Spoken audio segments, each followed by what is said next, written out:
Welcome to the Accelerated Investor Podcast with Josh Cantwell.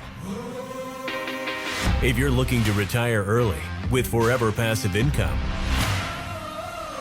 you're in the right place. This podcast is the go-to destination for real estate investors, both active and passive, and multifamily apartment investors, both new, intermediate, and advanced.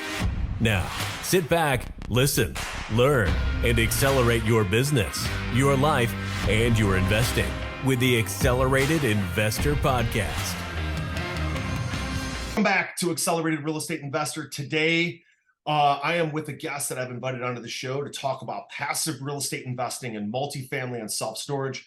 His name is Taylor Loht. He is a real estate investor and teaches busy professionals how to build passive wealth with real estate, focused on his self-storage and multifamily investments. He's been involved in over $250 million in commercial real estate. He's from Virginia. And we're going to talk today about his journey and some investment strategies in today's market. So Taylor, welcome to the show. How are you? Thanks so much for having me. I'm excited to talk with you and your audience today. Absolutely, Taylor. So let's start with the market today, right? Like, everybody's got a different opinion about where we're going, what we're doing, what's going on with the Fed, what's going on with interest rates. What's your take on today's market?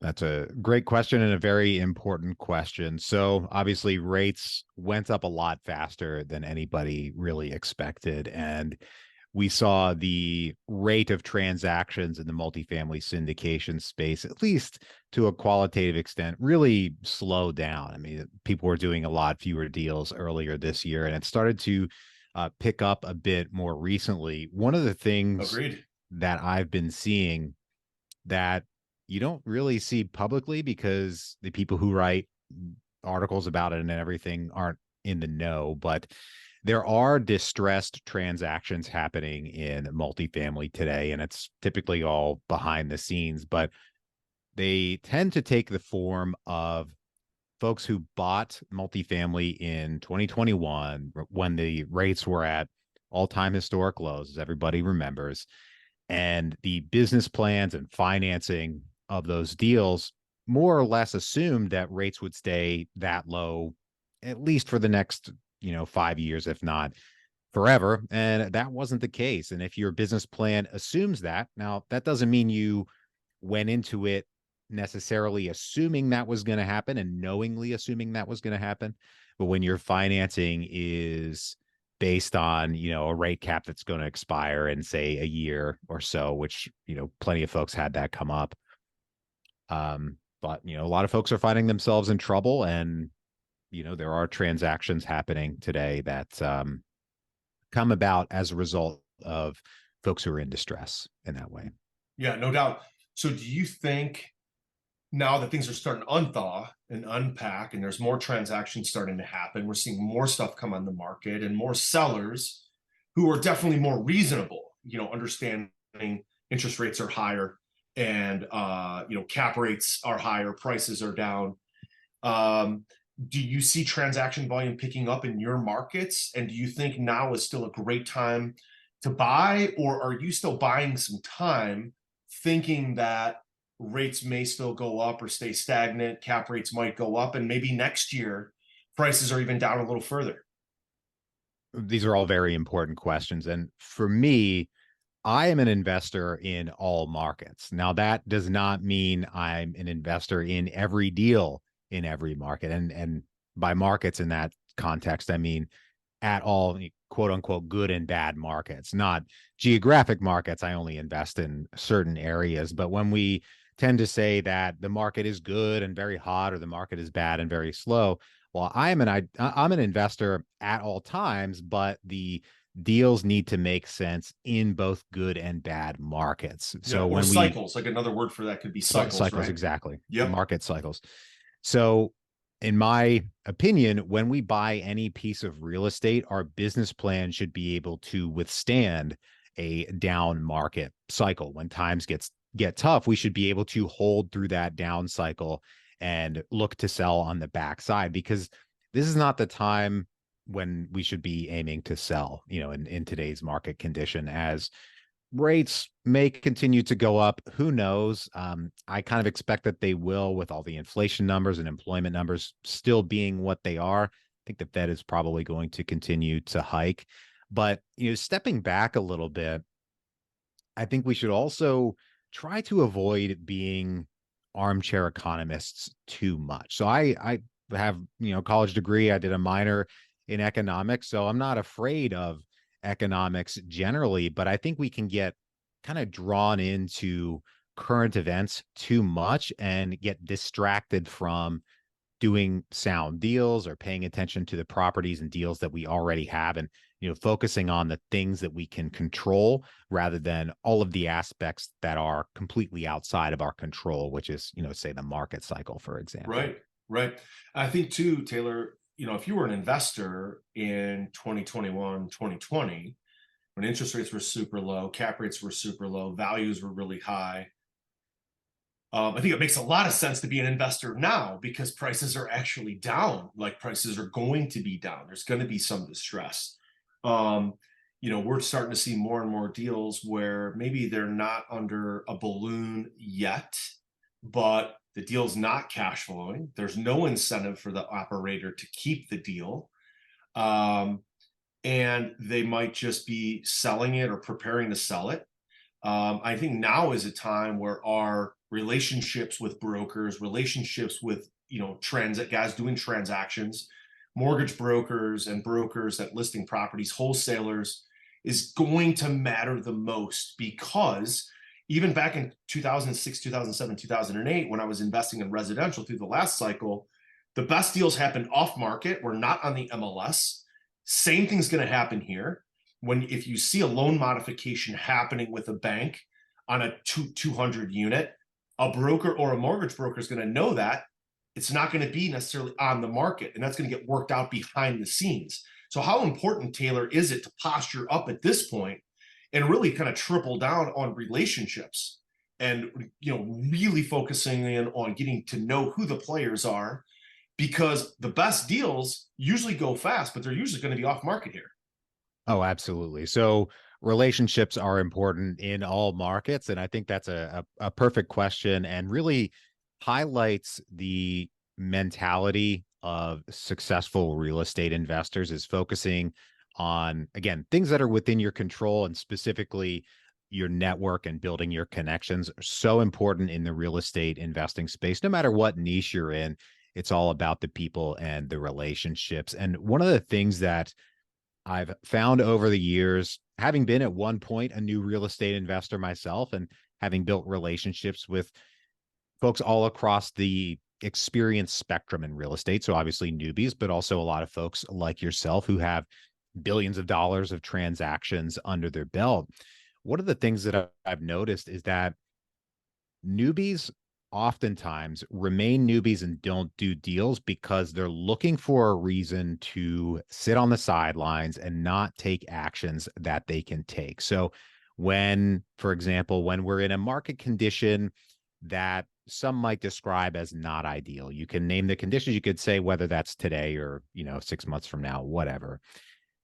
I think newbies look for an excuse to sit on the sidelines and not take action, whereas experienced real estate investors use their knowledge and their time to further grow their business. Maybe they're not doing transactions, but they're looking at deals. They're probably still making offers. They're talking with lenders. They're building investor relationships. They're still maintaining the foundation of their real estate investing business, even if it's a low point in terms of like a dollar volume of transactions or the number of transactions that they're doing. They're still keeping the house together so that when those opportunities materialize, they're going to be able to take advantage of that opportunity. So, real estate investors are very knowledgeable about the importance of their network and also of their mindset. And those two things, I think, really are the deeper underpinning of the purpose of your question, which is what should we be looking to do at times like this? Focus on our network, focus on our capabilities, look at properties, make offers if we can, really, but again, focusing on the important things we can control. pushing down the roots, right? Pushing the Mhm. roots deeper into the soil. So it might not be the ideal time to grow and acquire buildings, but pushing the roots deeper so that when the time is ready to acquire, that the infrastructure of the business can support that. That's fantastic stuff. Taylor, tell us about some of the passion projects and the things that you're working on today, like things that you're working on this month. Is it along the lines of that relationship building? Tell us a little bit about what you're working on, and then we'll get into, you wrote and created a 7-day course around the 7 red flags of passive investing. We'll talk about that. But how about today? What are you up to right now, both in business and your personal life? Sure. So many things. So my podcast, the Passive Wealth Strategy Show, is 3 days a week, Monday, Tuesday, and Thursday as it stands. One of my business coaches, a gentleman named Joe Fairless, who many folks probably familiar with, is encouraging me to go to 5 days a week, every weekday, which is a little bit daunting, but it's also not when I focus on the gain. So there's this book out there, The Gap in the Gain, which I'm currently going through. But if I focus on where I started, which was no podcast, to where I Right. got at one point, which is 2 episodes a week, where I am today, 3 episodes a week, going from 3 to 5 is so much easier than going from 0 to 1 or 0 to 2 or 0 to 3. So Sure. it's keeping the mind in the right place and everything. But also, of course, my systems, my team, they're all going to have to grow to handle that additional volume without taking more of my time, aside from time spent and invested in recording the episodes. So currently working on building out those processes and the team to make the system a bit more robust and continue to grow in that way. As far as, personal side of things, I train Brazilian Jiu-Jitsu. I'm pretty passionate about that. And so into I was going to ask you about that, Taylor. So when I work out, like when I'm in my zone at work, usually I'm also in my zone in the way that I take care of my body and what I'm eating and what I'm working out. I'm sort of in some kind of momentum or some sort of role with the way that I'm treating myself. How much are you able to come up with new ideas, good ideas? Like, how often does that happen when you're training Brazilian Jiu-Jitsu? Because for me, I get my best ideas for work when I'm not at work. I get my best ideas usually when I'm in the gym taking care of myself because my mind is so free. So I know Brazilian Jiu-Jitsu is a little bit different because you're probably rolling around and fighting with someone else. But tell us about that. How has that played into your business success? Sure. So jujitsu, you do need to be paying attention to what you're doing, or you're going to get totally destroyed. I've been training about Right. eight years. I met my now wife there, so it's been a big part of my life for a good while now. And I totally agree with what you said about when all of those things in life are in line, when you're taking care of your body and taking care of yourself, the business things kind of tend to follow that as well. You kind of get more done. For me, jiu-jitsu's had a big impact in a few ways. So obviously staying in shape is very important. When I exercise and really get the let out, if you will, I sleep better. My mindset's in a better place. And if anybody out there has ever watched The Dog Whisperer, he talks about, taking dogs out to exercise and everything, and they tend to be less restless and behave better and everything. And I think in that way, I'm a greyhound, if you will. I need to get out there and exercise. Yeah. But it helps me focus in life and business. I've met investors through training jujitsu, and it's just good it's a great stress relief as well. I think too many very productive real estate entrepreneurs and entrepreneurs I know in general who do very well in their businesses oftentimes will sacrifice their own health and sometimes their families, although that's not as common as I would have originally thought. And I think keeping all of those things together just it helps make the whole thing a much more pleasant experience and keeps me a lot more on track. Yeah. There's a guy that I know, I'm not going to mention his name, and we're not really friends, but he became a soccer coach and bought a soccer club. And from what I can tell on Facebook, the dude's put on like 50 or 60 pounds. Oh, man. I'm like, how how does that happen? And probably because it's a new business, right? And it's a new venture, he's probably putting all of his mind into that business and getting it up and running and making sure it's profitable. But it's wild to see people, like even football coaches, like my son plays football, and you see these football coaches who are 50 pounds, 100 pounds overweight. It's like, how do you do that? Like we see it every Sunday in the NFL. Like you have a couple $100 million facility that you're in, and you're seriously never using the gym. It seems wild to me, because I would think, just from a mental perspective, again, best ideas. I think it was Bill Phillips, the founder of AES and Body for Life, that said he never had a great idea by actually thinking about it. He just got into his joy, he got into his life, he got into his routine of working out. He was playing pool, he was in the shower, he was doing some sort of recreational activity, and bam, the best idea popped in. So love that.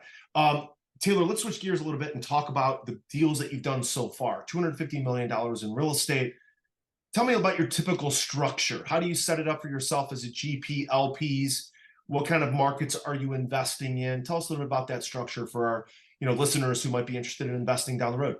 Sure. So I invest in a number of different markets. To name a few, I like the major markets in Texas. So Dallas and Houston, for example, great landlord-tenant law situation. Obviously, in Texas, you need to be well aware of property taxes, which surprised a lot of people who weren't prepared for property taxes to go up in Texas, as well as insurance was one that hit a lot of folks, not only in Texas, also in Florida was quite common, but other areas as well. But Texas and Florida were a pretty big hit. But broadening out to business plans and asset classes that I like to invest in, I personally prefer B to B plus class multifamily. I originally started in my multifamily investing career, if you will, investing in C class multifamily. And this was years ago. This is a few years before COVID started, when prices were a lot lower and the spread between C, B, and A class properties was quite a bit wider. So C class properties were comparatively cheap. So you could buy the property, bring capital to the table, fix it up, and you got it at such a cheap basis that the risk of all of the skeletons that you were inevitably going to find in the closet still kind of made sense at that point. And believe me, I don't know that we ever found any literal skeletons, but there were quite a few major CapEx issues that popped up. So buying properties built in the 50s, 60s, and 70s, I don't do that anymore. I like 80s is kind of pushing it. I do like the 80s, but if we can get newer properties, so much the better. I like properties that have, a few units renovated, but still plenty of classic interiors that, we can put capital into and fix up, and raise the rents and everything like that. Operational efficiencies, as far as looking for ways to cut expenses, I think can be useful, but especially newer investors, including myself when I got started, we can be tempted to focus too much on cutting our expenses rather than raising incomes. And you can only cut your expenses so far until you really start detrimentally impacting the tenant experience. And the tenant experience is really what is going to always drive your success in multifamily, in my opinion. No doubt. Yeah, I think responding to maintenance tickets, making sure that the commons and the experience from the front door and the parking lot into their unit. Now, if they want to trash their unit, like they're the only ones living there, right? So that's up to them. But there's so much that we can do from a lighting perspective and commons and some amenities and the experience of dealing with the property managers, leasing agents, and maintenance. All of that is just operationally efficient. Don't have to require a ton of CapEx to get that right. If you eliminate all of that just to get your P&L healthy, if people are going to move out, they're going to probably trash their unit even more, because if you don't care about them, they're not going to care about the building. So I agree with you on those for sure. Tell me a little bit more. So you wrote this 7-day video course. And as we talk through these red flags that you've identified that passive investors should be aware of, I also would just like to continue to hear about your structure for passive investors and some things that you want them to know about your deals. Not that you're have an offer right now or anything like that, but just what are the things that you coach them on as they get used to you and investing in your deals. I often feel like when I'm recruiting a limited partner, I'm not only just trying to convince them about my deal, but I'm trying to help them create a holistic investing strategy. And investing in our apartments is just one of many things that they do. But let's talk about the video course. Why don't you just start to walk us through those 7 red flags? What do you think some things that limited partners should be aware of? Are you ready to automate and explode your real estate investing? We're searching for extremely motivated individuals who are sick and tired of wasting time and want to finally see real results from their real estate investing business. We're searching for investors looking to get to the next level and become a bigger, better version of themselves while being a more successful real estate investing entrepreneur. Apply for mentoring and coaching at joshcantwellcoaching.com/podcast. That's joshcantwellcoaching.com/podcast. Yeah, absolutely. I'm happy to go through them. And I'll just preface this by saying this is absolutely not covering everything that could possibly go wrong in a multifamily deal or any other kind of real estate syndication, obviously. But, we need to make sure we cover that here. These are probably the 7 biggest ones that, in my opinion, folks should look out for and, hopefully cover their bases. Number 1, this is not going to come as any surprise to folks who have been in this space before, but is the sponsor's track record. Have they done this deal before? Have they done this type of a deal in this market with this team? Say if they have a third-party property manager, have they worked with this property manager before? Those are all questions that you can answer for yourself and, analyze for yourself if it fits your goals and risk profile and everything like that. But to me, the sponsor is brand new. They haven't done the deal before. Then, they can take the risk with their own money or somebody else's money. And digging a little bit deeper in that, one of the things that we saw quite a lot in 2020 and 2021, and you could probably say before COVID as well, but really when rates were so low and cap rates were plummeting and all this money printing was going on, there's a lot of liquidity floating around there. And a lot of new sponsorship teams came online where they would have a couple of new guys. And I say guys because it's pretty much always men that are this brash to go buy big apartment complexes, not having any experience. The women I've done business with are usually much wiser than that. But they'll have a couple of new guys, and then they'll get one guru or one more experienced guy who has built his own portfolio, and they'll say he's on the team, but in reality, he's not actually on the team. He might put a little bit of capital up, but they might have also just paid him to, use his face for sales purposes. So, being aware of what's going on, the roles that everybody has, are they really involved or are they just being presented as, somebody who is putting their face on here to help sell the deal? All things to be aware of that if you're brand new, you might not know to look for. Sure. Yeah, no doubt.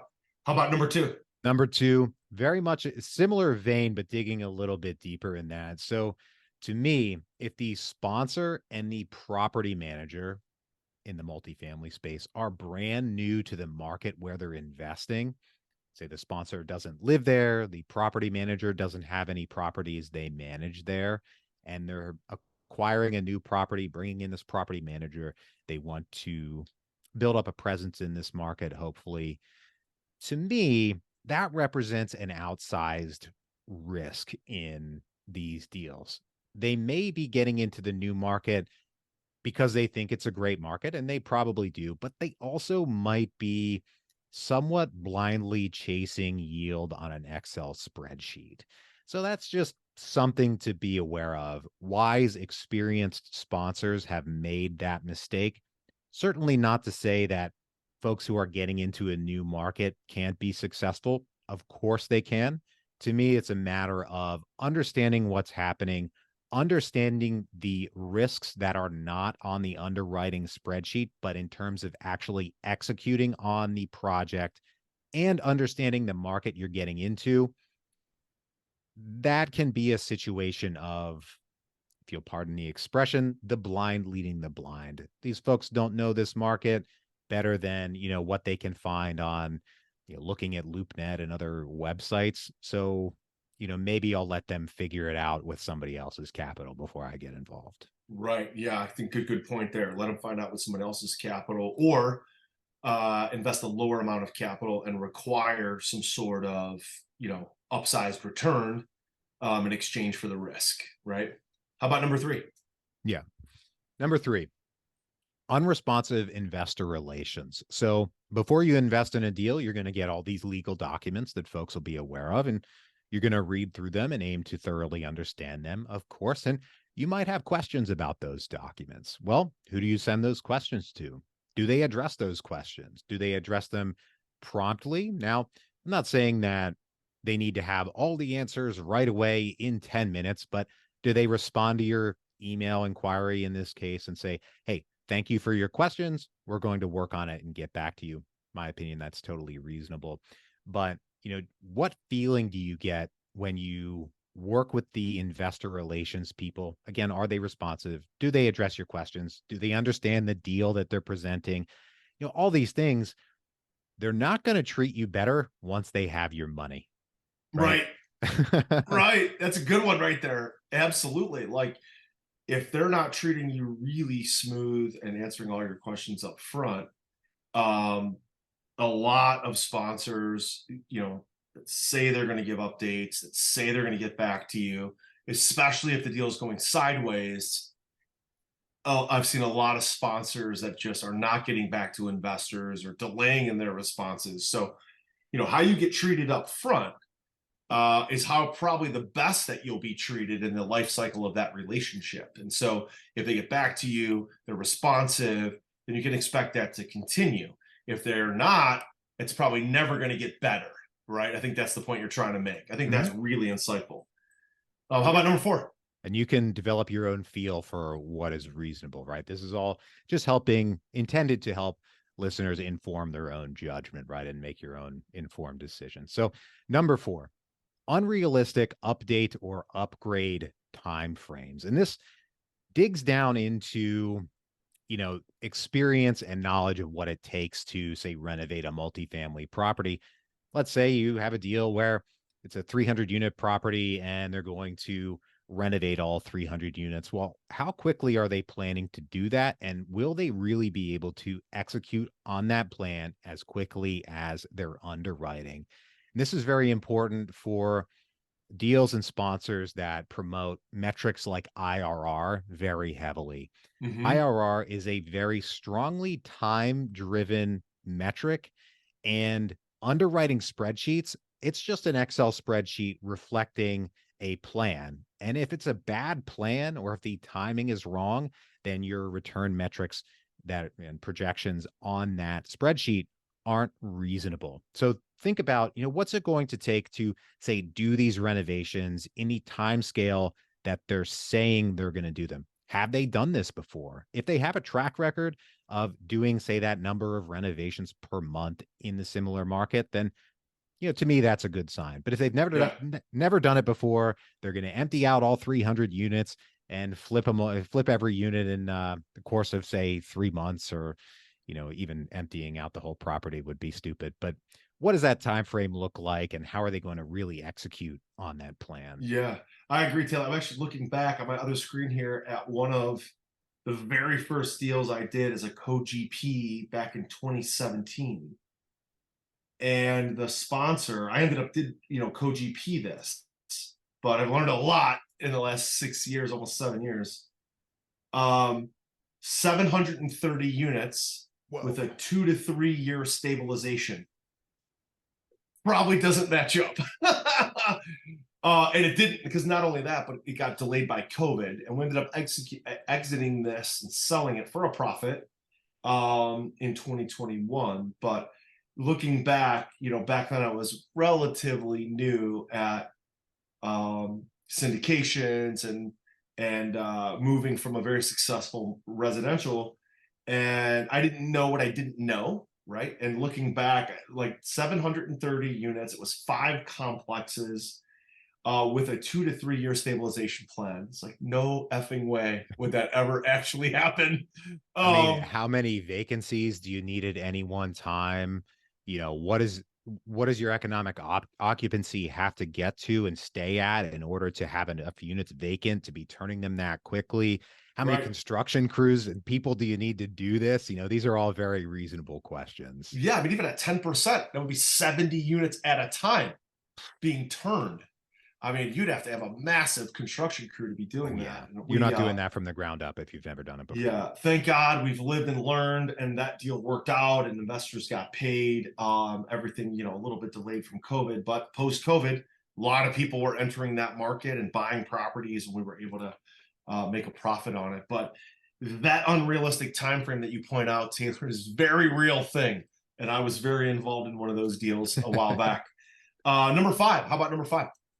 So number 5, again, talking about realism versus unrealism. Unrealistically high return projections. And again, this is one of the things that you develop a feel for over time, especially if you're a more experienced passive investor or just somebody in the space that has a lot of deals coming to your inbox. If someone is doing a, pretty well understood type of business plan, say a value add multifamily B or C class deal, and their return projections are way above the kind of average that you see in the market, to me, that's a red flag. I think some new investors might be tempted to say, man, these guys are going to knock it out of the park. They obviously know what they're doing, but what are the odds that they're over-promising and they're going to under-deliver? I've invested with some sponsors who I trusted, quite a lot, and it's obviously worked out quite well. But they were actually projecting returns that were kind of lower than what I would consider the average. But I dug into the deal. I looked at the assumptions. I knew the team very well, so I had checked that box already. But it turned out that they were under-promising and they ultimately over-delivered. But this gets to not focusing too much on those return numbers and basing your decision just on that return projection and kind of getting, starry-eyed over they're saying they're going to do a, 10% more than anybody else in the market is doing in terms of, IRR, pick whatever metric you want. Are they over-promising? You need to understand what that looks like, how those return projections are arrived at, and whether, again, over-promising and under-delivering, or would you rather have under-promise and over-deliver? I know where I go in that. Yeah. way. I think some people just felt like, because in 2020, 2021, and even into 2022, there were so many syndicators overpaying because of the low interest and because of the high rent growth that was happening at that time, that they were maybe competing with other syndicators for the same investors, and they felt like they had to overpromise. And a lot of those guys have really struggled to return those. I would much rather look at a deal as a limited partner, which I'm a limited partner in a number of deals, say, hey, wow, like you said, Taylor, I could actually see them outperforming this, right? Not only does you feel good about the investment and the upside, but you also feel good that, wow, this sponsor really didn't have to overpromise in order to get me interested or to get me to say yes. And I'm more confident in them now because they were fairly conservative in the underwrite and fairly conservative in the returns.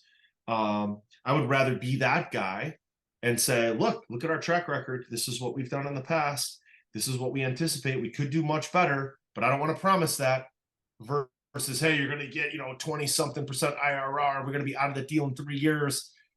Yeah, dude, I saw a lot of that stuff early on, and a lot of it did not work out. So you want to be fairly conservative. I think we're getting back to what I would consider more of the operator. It's going to come down to operator success going forward versus market success. Operator, when the market is succeeding, every operator that's awful can get bailed out by the market. I had lots of people that I knew that got bailed out by the market, and a lot of those guys aren't even investing today. some really well-known guys that have huge Facebook and Instagram presences that haven't bought a property in 2.5 or 3 years. And it's all based off the stuff that they thought they were going to buy, that they thought they were going to do well on in 2019, that are doing nothing today, but people still think that they're successful. And ultimately, none of that stuff worked out. Now, people that are really true operators are going to win based on their boots on the ground operations. And that will get, hopefully, outsized returns as the market gets better and interest rates go down. We'll see what happens. But absolutely. If I can make a little comment on that, I think too often, maybe driven by the media, or we see sometimes people who hit a grand slam and bought Bitcoin at $1 and sold at 60,000 or something. We think that in order to, or we're tempted to think that in order to build big wealth, we need this one big deal that's just going to do it for us. Whereas in reality, if we do base hits consistently over time, we're going to have a pretty strong amount of cash flow and a healthy personal net worth. It's just having that consistency and making the right call and the right investment is so important, and not getting taken in by, you know, to use a gratuitous example, the NFT that, you know, people say is going to be worth 100x in, you know, 2 months or whatever. I got a friend that I think, I'm not sure, and I haven't asked him, but he was into a crypto for like $1.5 million. And that crypto is down 99%. And so $1.5 million, 99%, it's now worth 15 grand, right? And so what does that do? He had all this wealth he had accumulated primarily from real estate, and then put it into this one crypto, and then it went up a little bit. And then my understanding, and I haven't asked him, I don't even know if I have the guts to ask him, because I don't really want to know. I hope he got out of it in time, but the rumor mill says that he's lost pretty much everything. And it took him 20 years to accumulate, 25 years to accumulate that, and lost it all in a year and a half. So that's, we don't want to do that. Taylor, let's move on to number 6 and 7. And then this is an amazing list. By the way, guys, you'll be able to get access to this free video course, 7-day video course at investwithtaylor.com. That's where you can go opt in, get this video training. Taylor does a much deeper explanation of these 7 red flags for passive investors. So check that out. But Taylor, what's number 6? So number 5, again, talking about realism versus unrealism. Unrealistically high return projections. And again, this is one of the things that you develop a feel for over time, especially if you're a more experienced passive investor or just somebody in the space that has a lot of deals coming to your inbox. If someone is doing a, pretty well understood type of business plan, say a value add multifamily B or C class deal, and their return projections are way above the kind of average that you see in the market, to me, that's a red flag. I think some new investors might be tempted to say, man, these guys are going to knock it out of the park. They obviously know what they're doing. But what are the odds that they're overpromising and they're going to underdeliver? I've invested with some sponsors who I trusted, quite a lot. And it's obviously worked out quite well.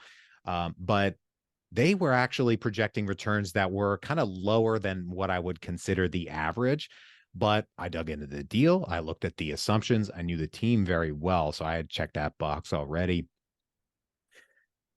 But it turned out that they were under-promising and they ultimately over-delivered. But this gets to not focusing too much on those return numbers and basing your decision just on that return projection and kind of getting, starry-eyed over they're saying they're going to do a, 10% more than anybody else in the market is doing in terms of, IRR, pick whatever metric you want.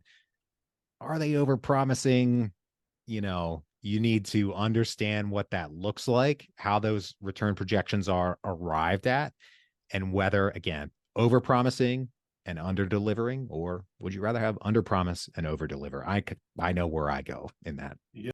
I got it. Love it. How about the last but not least, number 7? Number 7, poor underwriting. So we've talked about underwriting a bit when we discussed update or upgrade timeframes, but this gets even more basic in my mind. Is their math right? Did they set their Excel spreadsheet up correctly? When I was getting started in the space, I made a point to get on a lot of sponsors' deal lists so that I could see what they're up to. And I started checking some folks' math, and you'd be surprised how many sponsors make some significant material mistakes in their calculations. And it's because they had an Excel spreadsheet error, pretty much is probably the, what happened. But they didn't just do basic checks on their math. And passive investors, you can run that math. It takes a little bit of time, but putting that work in up front could be a wise decision. So did they do their math right? You'd be surprised how many sponsors make mistakes on that. Yeah. And I would say, just to wrap this up, Taylor, with one final comment. And then again, investwithtaylor.com is the 7-day free video course. Check that out. His company is called NT Capital, and primarily invested in several different Sunbelt markets. He's originally from Richmond, Virginia. So check those things out. My last comment would be that when we look at these different opportunities, different underwriting, different ways to not pay, or limited partners not get the kind of returns that they should. At the end of the day, I think it ultimately comes down to, would you rather spend the extra 10 minutes to an hour to underwrite the deal yourself and really spend a lot of time uncovering and double checking the math and double checking the comps and looking and digging in on the underwriter, digging in on the sponsor, digging in on the property manager, and finding all those things out? Or would you rather spend 3 or 4 years agonizing over losing money, getting poor updates, getting no returns, no cash flow, and ultimately the possibility that you actually lose some or all of your investment? There's a deal that I'm looking at that actually offered on yesterday. Rumor is that the debt stack is about $4 million more than what we offered. That does not even include the equity. So whoever's got equity in that deal is getting smoked. And the bank might, if we get it, or if it trades below the debt, even the lender might have to take a short sale, right? And that's going to be agonizing for those limited partners for years, knowing they put in $100 grand, $250 grand, $1 million, whatever it was, and they could have just done some extra underwriting, verified a lot of it, doing some of the things that Taylor pointed out today. And so I would absolutely trade off that extra time up front to as best as ensure as I can my long-term success with that sponsor. I'm baffled sometimes, Taylor, how many times people have wired us money and have basically watched our presentation, said, I'm in, wired the money, and I know they have done little or no due diligence on their own. They trust us. I appreciate that, but it still baffles me that people would do that and not spend more time double checking their investments. Same thing in the stock market. People listen to a financial advisor say, do this, this, and that. And they're like, okay, we'll write the check. Oh, my investment strategy is now deployed, but how much personal due diligence did you actually do on your financial advisor or the sponsor or the deal or the broker or the market? Guys, let's spend the extra time to make sure we get it right. And I think that's what Taylor is really focused on here. So listen, Taylor, we got to wrap up, but fantastic job today. Any other places online that our listeners can go and engage with you? Sure. So my podcast is the Passive Wealth Strategy Show. Like I said before, 3 episodes a week, but we're going to go up to 5. Pretty daunting, but I'm sure we can get it done. Good luck. We teach listeners about escaping Wall Street and building wealth on Main Street without buying yourself another job. ntcapitalgroup.com, or, fill out our forms, and look forward to speaking with any of your listeners. Awesome, Taylor. Great job today. Appreciate you jumping on the show. Thanks for having me. You were just listening to the Accelerated Investor Podcast with Josh Cantwell. If you enjoyed this episode and learned something new, help us build the AI community by leaving a review and 5-star rating on our iTunes podcast channel. Also, don't forget to subscribe so you never miss another episode. To see passive investing opportunities, visit freelandventures.com/passive. To start your journey toward the lifestyle you've always dreamed of with multifamily apartments, apply for one-on-one coaching with Josh at www.joshcantwellcoaching.com.